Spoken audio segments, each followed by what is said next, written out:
যারা চিন্তা করেন কোনোভাবে তুর্কি গিয়ে তুর্কি থেকে গেম দিয়ে ইউরোপের বিভিন্ন দেশে চলে যাবেন, ভিডিওটি তাদের উদ্দেশ্যে। অথবা অনেকেই চিন্তা করেন মধ্যপ্রাচ্যের যে কোনো দেশে গিয়ে সাগর পথে গেম দিয়ে ইউরোপ চলে যাব, নিজের লাইফ পরিবর্তন করে ফেলব।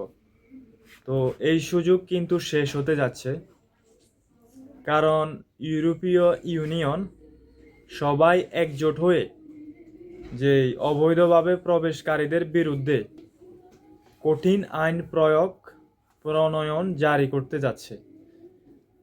দ্বিতীয় আরেকটি বিষয়, ওইখানে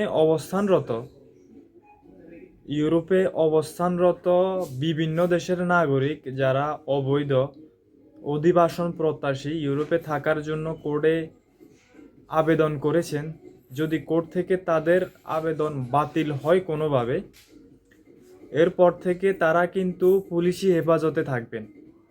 তো তার পরবর্তীতে তাদেরকে দেশে পাঠানোর যে প্রক্রিয়া কার্যক্রম এটি শুরু হবে। তো আমি সবার উদ্দেশ্যে বলবো, ওই ধরনের চিন্তাভাবনা ভুলে যান। ইউরোপের বিভিন্ন দেশে কিন্তু বৈধভাবে যাওয়া যায়, এ হচ্ছে বিষয়। তো সবাই যাই করবেন চিন্তা ভাবনা করে কাজ করবেন।